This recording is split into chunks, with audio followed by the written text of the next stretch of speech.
over $100 million. Fair warning, is there anybody else in this room or the world outbidding $100 million on a bidder 303?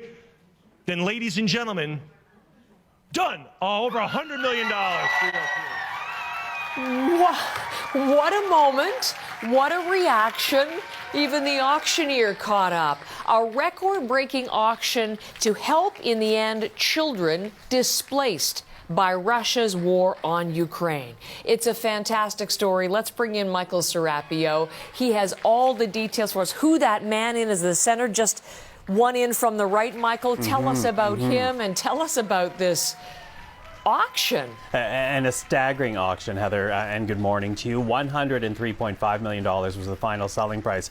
And the man that you saw there was Dmitry Muratov, which may be a familiar name and face for people at home. And that's because it was just last year in October of 2021 when he was awarded the Nobel Peace Prize along with Maria Reza of the Philippines, the two chosen for the honor for their efforts to preserve free speech in their own countries.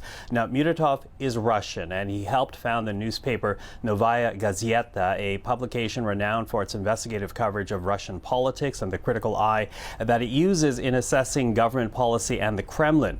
Muratov himself has been critical of Putin for annexing Crimea back in 2014. He's also been critical of the Russian invasion of Ukraine. And as we know, journalists have been heavily censored by Moscow since the invasion began. And his newspaper did suspend operations because of anti-free press laws in the country.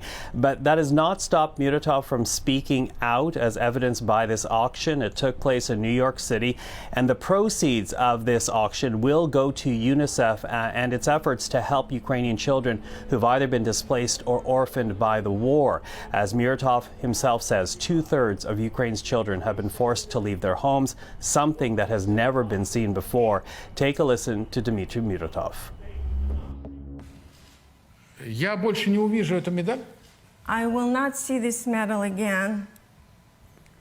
Но я хотел бы увидеть будущее у тех людей, которые теперь ее получат. But I would like to see the future of those people who will benefit from it.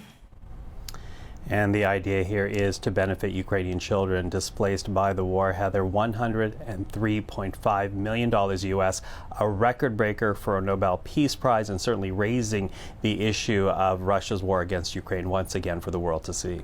Wouldn't you like to know who bought it? But it was purchased by proxy, so we don't know. It's secret to this point. But $103.5 million, and as you said, the largest amount of money ever paid. That tells us that other Nobel Prizes have been auctioned off. What was the past record? Yeah, in fact, nowhere near this, Heather. That honor went to James Watson, who actually received a Nobel Prize in 1962. He helped co-discover the double helix structure of DNA, and he auctioned off his medal for $4.7 million in 2014. So really no one was expecting the over $100 million that Muratov's medal got. So really a staggering amount, as we say. The Russian journalist does say that he hopes his sale will inspire other people to sell their own possessions and heirlooms to help Ukrainian refugees around the world. Heather, certainly a big way to raise an issue internationally. Was it ever? Michael, thank you very much.